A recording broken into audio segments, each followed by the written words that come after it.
Hi, hello, salutations. The mayor will have you now, and he would rather not. Indeed, one of his beloved shows had a unanimously pretty rough finale, not simply the last episode, but the entire last season. You could even say the last 2 seasons, but for my sanity, today's subject will remain on the 5th. A lot of promises were not held, a lot of setup were not kept, and as a story writer, you show me something bad, I just had this urge, man, this urge to fix, to write, to link stuff, theme stuff, pay off shit, I love it, I'm just itching to do it again. Now, my biggest disappointment is in the final episode, but paradoxically, it isn't the worst one. I feel particularly frustrated about it because it has the most potential. It's the most okay part of this backwater season.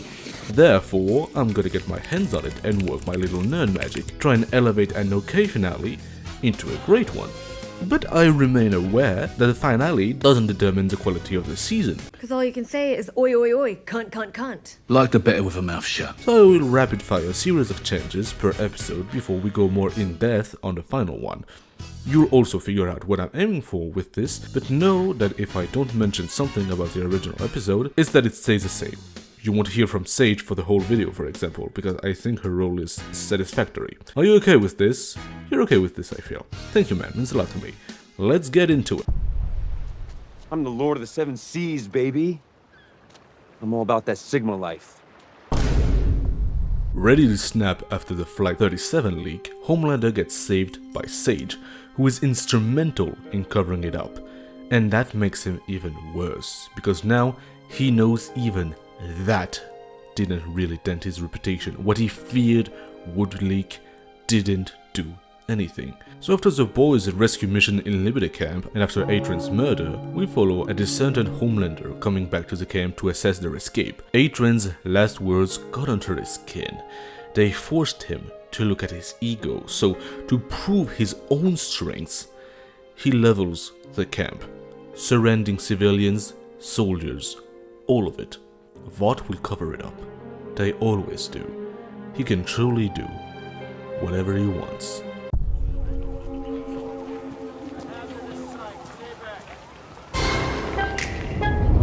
The media protects him. Vought protects him. He is all-powerful. The only thing he still fears is the virus. So this episode mostly stays the same, but that fear in Homelander sets up the next one. Also, put back that deleted scene between Homie and Noir 2. It's great, and it explains why Noir goes so method. So check it out if you haven't seen it. It's really a great scene. Also, in this episode, we reintroduce Mary Moreau into the show, where we see her in a short scene smuggling people into Canada instead of being told that's what she's doing. And to her friends, she is confessing that this is defense, this is fleeing. She is frustrated because she has been told she is on the level of Homelander, so she wants to be on the offensive, to attack him, to be a part in taking him down. But for now, she doesn't have any opportunity to do so, unfortunately. On that note, is there anything else you'd like to say to America? Sure. The moon landing was faked. After getting a taste of Scorched Earth and knowing what V1 can do, Homelander doesn't stay idle during the Stan Aker mission. We saw Soldier Boy being treated as a fascist by America a couple of seasons ago, and now he's in the 7? Of course people protested this. A big city is out in the streets. Homelander shows up completely unbothered, lazily trying to defuse the situation until a protester attacks him and breaks their arm on him. Then it escalates. The riot piles on Homelander, and now he has his excuse. He starts a large-scale purge on the city. Power first, journalist helicopters next, then the streets. A few live streams manage to show Homelander reveling in the scorched earth, but that amount of evidence is buried under another wave of propaganda. The news story becomes simple. Homelander was forced to act by Starlighters. So now we have fear, civil war tension, a country terrified of what he might do, and since he knows immortality is coming soon, restraint is off the table. The cover-up is so effective that Ryan and the boys don't even know about it during the last stretch of the episode. They only learn at the very end. What's the point of being famous if you're not getting your dick wet? Oh, my dick was sopping wet when I pulled it out of Stormfront and wiped it on her fucking chin. Ryan joins the boys. Initially, he isn't supposed to come to Fort Harmony, but when he learns through Kimiko's text that the mission might be worse than expected, he shows up.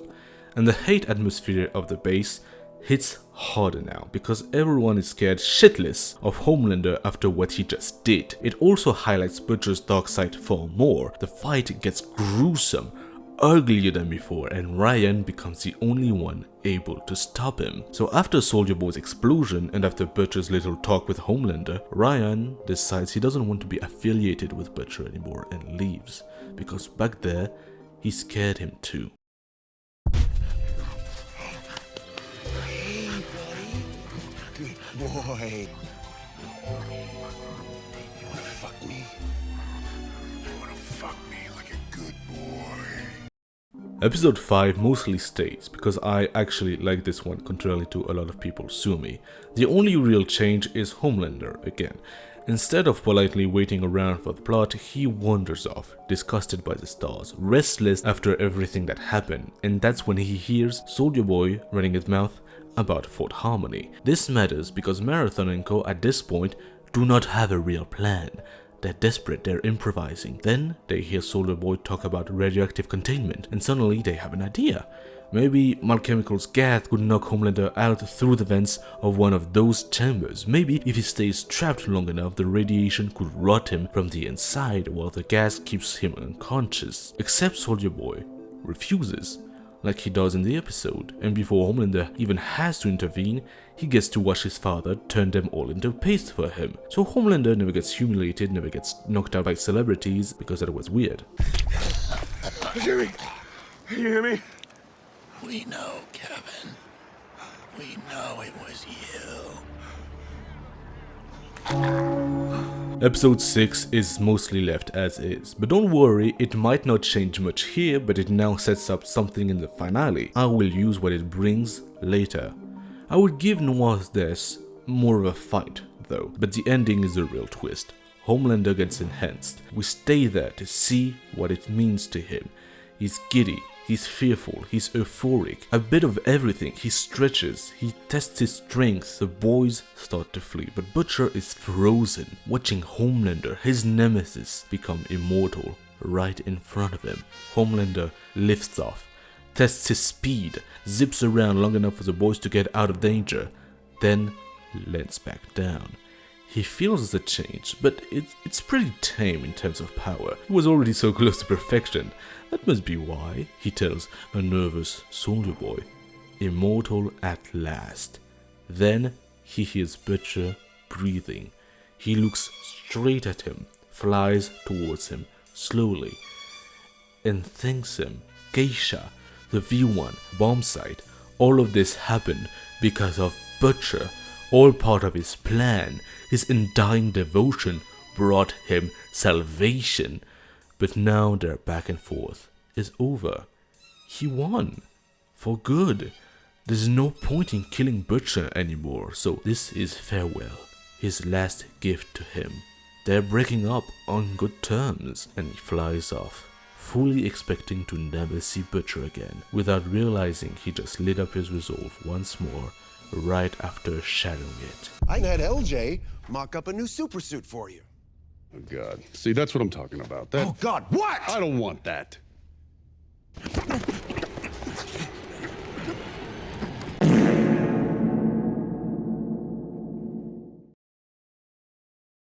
We've seen the Gen V kids on and about a few times now, but in between episodes, they've learned from the boys that Homelander has achieved immortality through the V1. Annie had a defeated expression through it all, but Mary is different. Homelander might have taken the lead, but the fight isn't over. She just needs to catch up. So she sets off on a wild goose chase to find anything related to research on V everywhere in America, and this episode opens on this search. Mary is alone here, talking to her friends on comms. The place is ancient, mostly destroyed, and their research here have transformed the site into a radioactive hellhole. So Mary, as a Homelander level soup, is the only one of Gen V's cast present. She encounters dead end on dead end, totally alone. But that curse turns into a blessing, because a wrath is coming and no one else than her has to bear it. Homelander just arrived in a sonic boom, alerted of strange activities on his own investigation and finding Marie there, looking to one-up him. Not many words are exchanged before they fight, and while she's holding her own pretty good, landing some shots and bruising Homelander, using his blood to throw him around, his newfound power and a dirty shot to her stomach turns the tables around for good. The fight ends gruesomely with a heavily wounded Marie on the verge of death. Homelander then leaves, leaving her for dead, as she manages to self-heal in a moment of desperation, as an extension of her healing ability discovered in Season 2 of Gen V. She then leaves empty-handed. Homelander realizes that as long as V exists outside of Vought, someone somewhere could make another him, another weapon, another replacement, another son, and now that he's God, that cannot happen. So he forces the president to authorize strikes on every known place that ever handled V, stored V, studied V, copied the formula, or tried to bury it. Labs, black site, archives, foreign facilities, anything outside of Vought Tower. Some strikes are conventional, some are nuclear. The distinction barely matters anymore. Then Homelander leaves the atmosphere to watch the world burn from above, exactly like the season promised us. America becomes a sealed-off nightmare. The rest of the world panics, and when a few warheads are redirected back towards the country, Homelander tears through them himself on the way down. Then he kills the president to set himself up as his replacement after this sad decision. This puts everyone on edge, including the boys who have to move forward without Butcher. He is still missing. Ryan comes back after the nukes and takes his place for the episode, including the Synapse stuff. Oh Father is delighted. Deep, on the other hand, is deeply frightened of Homelander now, made even worse by the fact that Noir is back? Again? Kevin starts seeing Noir at Vought as if he was still there. He is terrified that he's going crazy, so in an attempt to man up, he confronts him and gets packed up by what appears to be his own imagination. We see him flee, and when Vought workers look behind him, nobody's there. Lastly, Frenchie dies the same broad way, except no final goodbyes. That's death for ya. Homelander responds to Frenchie's taunt by walking out of the building through the wall and through Frenchie. He compresses his body into the concrete as he steps outside. Frenchie still gets a goodbye in paper form anyway, and honestly, I think it was better like this. We can now enter Episode 8. You're not a fucking baby. For once, take some responsibility for yourself. No! The first scene stays mostly the same, from Frenchie's last words up to Sage leaving. Homelander still visits Ryan, except this time, the talk happens mid-air while Ryan is away from the boys. Their conversation itself stays untouched. Most of the beginning work as is. The big difference is Butcher's absence.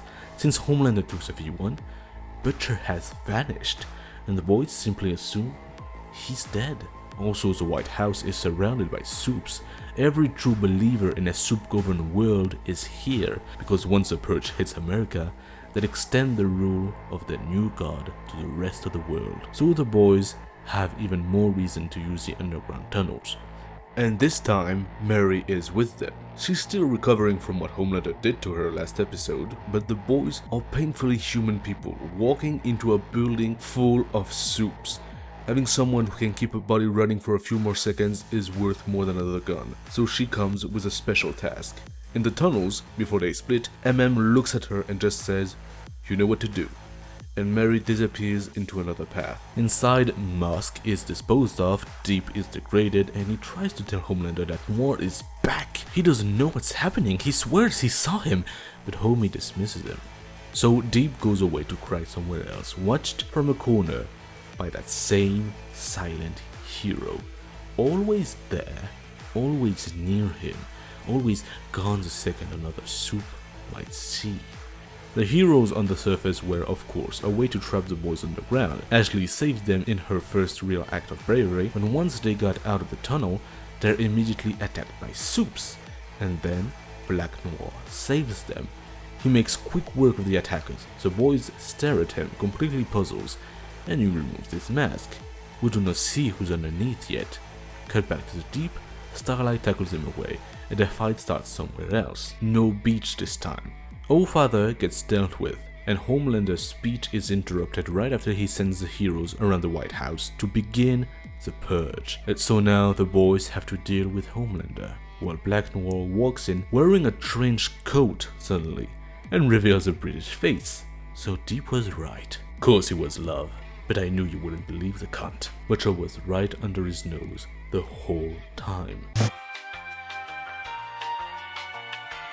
The fight begins, with Ryan already present. It mostly progresses as normal, except that Kimiko misses her first blast. Homelander manages to flee at the last second, the same way he did at Herogasm. The only one fast enough to catch him is Ryan, so Ryan is in charge of bringing his father back. Meanwhile, some heroes who left the White House hear what's happening and start coming back. That's when Butcher's part of the plan unfolds. While infiltrating, he bugged the exterior with those soup whistles, incapacitating the weaker ones and weakening the stronger lot. Now, all of the boys are needed to clean the garden. It gets ugly. There are some close calls everywhere, so much so that Huey pulls out the last Temvier vial, revealing that he still has it in his possession, and ready to get sick like Butcher and takes a risk to kill the heroes.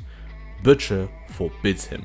The fight with Homelander goes better this time. Ryan manages to hurt him without losing control and plows him back into the White House. Butcher leaves Huey and MM to handle the soups outside, then walks back in. Round 2. Homelander tries to cut Kimiko in half, and for a second it really looks like he did. She drops hard, with enough blood on the floor to make the room go quiet for a little while.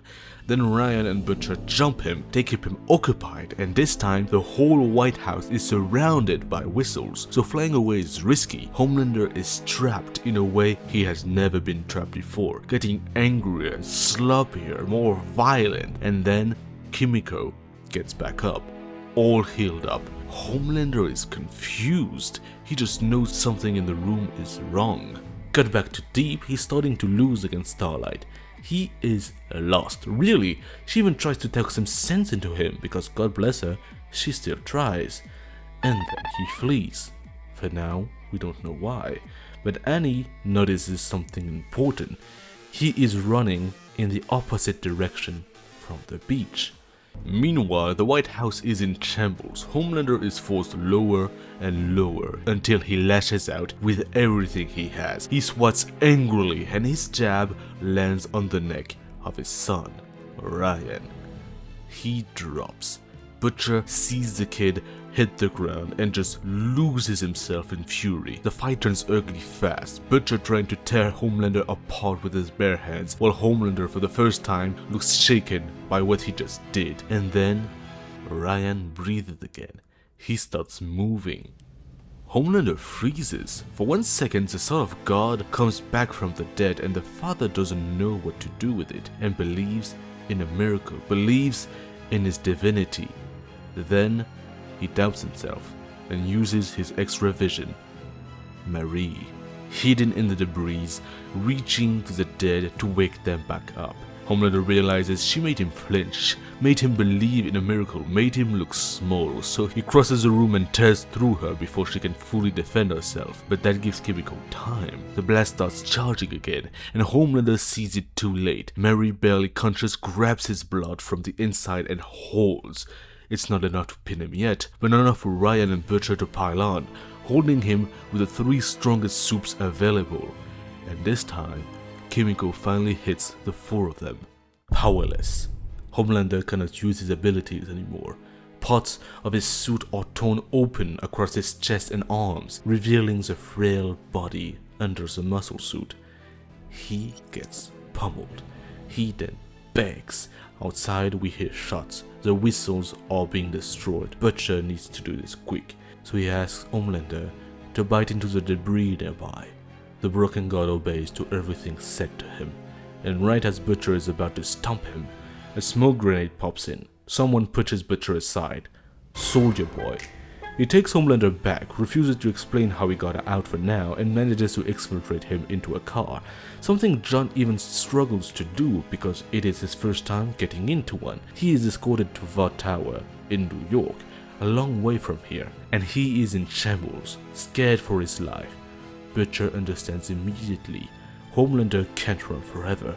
They're taking him to the only place that still has V after his targeted attacks last episode. Some heroes arrive, and Butcher goes off the deep end. He arms himself with a soup virus. Kimiko is still a soup though, so as Butcher prepares to unleash it, Huey is forced to take the damn V and teleport her out of here the moment it starts spreading. The heroes fall like flies, and to make sure Homelander dies, Butcher heads for New York. So now, we enter the pressure chamber for the finale. Homelander, Deep and Butcher are on their way to Vought Tower. The country is breaking down. Planes and usable roads are a nightmare, and this trip will take far longer than it should. 8 hours at least, maybe up to a full day. That becomes the frame for the rest of the episode. Everyone travels while the virus spreads. America bleeds is the thread of the episode that's tense but allows some breathing room for now. The B-plot is Kimiko and Huey teleporting around to save the soups that they actually care about. Jordan Lee, Emma Mayon, Sam Riordan, Ashley, they have to be found one after the other before the virus reaches them, so Kimiko can blast the V out of their system. Marie helps since she was coordinating and tracking a lot of them already. The hardest one to find is Golden Geisha. After getting so close to her in episode 6, Kimiko cannot let her die, especially after Bombsight gave up his powers for her. Kimiko is the cure, yes, because the virus targets V and her blast can fry V out of someone's system, but doing it this many times in a single day burns through her. Each blast takes more out of her. Thankfully, by the end of this B-plot, they manage to give Geisha and Bombsight their happy ending. The A-plot is Homelander being forced to live normally for a while. Traffic, protesters, eggs thrown at him, people protecting him physically because he cannot protect himself, feeling fragile in a way he has never felt before. He gets on a plane, shaken by the very idea of it as they fly to New York. Finally, in a calmer space, Soldier Boy explains how he got out. He hired a janitor to check on his box if he ever ended up inside. Simple as that. Homelander looks at him with conflicting emotions, then stares at him with deranged eyes. "You were scared of me." And for a second, despite being powerless, he feels superior to his father, hysterical almost. Soldier Boy doesn't even correct him, he just stays stoic. They know the virus is spreading through America at a stupid pace. As the plane approaches Vought Tower, it gets attacked. Starlight flies in and tears off the door, mirroring Homelander's butch save from Flight 37. She takes John by surprise and throws him off. He barely manages to hold onto the edge. Soldier Boy then decks Danny out of the plane immediately. John slips because now he has a newly found fear of heights and he is weak, and Soldier Boy reacts fast, launches himself after him, catches him, opens the chute he was next to and took, and glides them toward the tower. The plane derails because of the force of its propulsion. Meanwhile, Huey appears inside, teleporting people out one by one, leaving them stranded and naked in the street while the empty plane scrapes Vought Tower on its way down. Kimiko is inside the tower, so is Butcher, in his own little massacre of security to find his way up. But they're not alone. Homelander gets into his room with his father and comes face to face with the Deep. A deeply menacing Deep. Kevin is on a high. Homelander is beneath him now. He's going to take him out, take Vought, reboot the universe, launch the Deep Cinematic Universe. Homelander squeals in fear. Soldier Boy looks ashamed to share oxygen with him, and then the Deep gets tackled by Starlight again. He flies into the Statue of Liberty, surrounded by water, for round 2. Once again, she tries to reason with him. Of course, he denies his own redemption arc, so Annie leaves him stranded. She comes back to the tower and flies into the floor with Huey and Kimiko. They embrace, praising each other for the flawless execution of the plane attack in the background, while Kimiko looks down at the streets. Fresh soup bodies. The virus made it to New York only moments after the boys did. Kimiko hugs Annie and Huey, thanking them in a solemn way. Then she starts to glow and strips both of them of their powers. They understand the sacrifice and the situation immediately. Annie holds Kimiko still in a daze while Huey is sent to find Soldier Boy to convince him to blast her and maybe cure her before the virus gets to them. Cut to Soldier Boy helping an injured Homelander walk. Then they have a serious talk. John is not getting his powers back. The virus would kill him instantly. This is life now. He has to live low. That's why Soldier Boy let him have his laugh earlier. Soldier Boy is going to leave him, live his own life, and he hopes John stays out of trouble with whatever resources he still has, because Homelander is not a thing anymore. John breaks down. It gets worse when Soldier Boy suddenly collapses. The virus knocks him out again like earlier in the season. He'll survive, but he's out of commission, just in time for Butcher to enter. Another round of begging begins. Different this time. Less childish, more pathetic. John promises he won't do anything ever again. He can't. He physically cannot. He cannot even take V that would kill him. And Butcher kills him with a crowbar anyway, for everything he did, even if he is worthless now. Huey enters the room and sees it all. Soldier Boy out of commission, Homelander dead, and Butcher dying, his sickness finally dragging him to the edge. Huey stays for his last moments with conflicted feelings, the same way Annie stays for Kimiko's. The plane crash destabilized the tower, and now everyone can feel it. Annie and Huey get out before the tower collapses with their friends in the rubble. News of Homelander's death spreads. We see Mother's Milk taking care of Ryan after he was dispowered, reacting to the news. And then we see Deep. He learns that he outlived Homelander and cheers as a very, very long Kraken-like tentacle creeps up behind him, grabs him by the leg, and drags him into the water to die with a fish. Now for the epilogue. Vought is gone. V is gone. Homelander is gone. Soups are gone, and we're left to guess what comes next for this world. What's the next thing for corporations? Because of course, there will be a next thing. Kimiko and Butcher get their grace. Ryan listens to Butcher's final message, where he apologizes for taking out both of his fathers. He killed Homelander, and willingly went past the point of no return, becoming someone Ryan could never call his dad. Annie still ends up pregnant in the little store, but no flying off this time, as you can imagine. Also, because Kimiko cuts Huey's temp V off early, he doesn't end up like Butcher. He gets sick, but we see him in remission in the epilogue. Gets married again and takes care of Ryan. The only unresolved question is Soldier Boy. What does he become now? But that's the end of The Boys. So yeah, that's my version. The point of this whole exercise was never to pretend I could magically make The Boys perfect from my little desk with my little keyboard and my roaring amount of spite. The point was that season 5 had material, a lot of material actually. The ingredients were there. The season just kept refusing to cook. For a final season, I wanted consequences, actual consequences. I wanted Homelander's victory to feel suffocating before it collapsed. I wanted Butcher's obsession to save the world and damn it at the same time, and that we see his darker side more evidently. I wanted Ryan to matter as a person. I wanted Kimiko's power to become more than a win button. I wanted the peak to outlive Homelander. And mostly I wanted the ending to feel like the ending of The Boys. Ugly, stupid, cruel, funny, sad, corporate even after the apocalypse, with enough blood on everyone's hand that the happy ending can only be partial.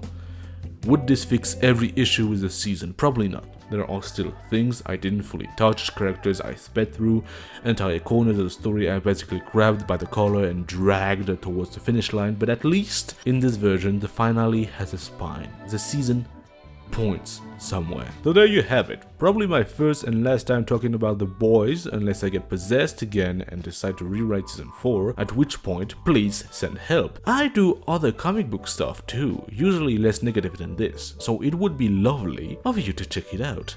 Subscribe, like, all of that beautiful little ritual. My hot chocolate is getting cold, so my time here is done. I've been the Mayor. See ya. Goodbye. Farewell.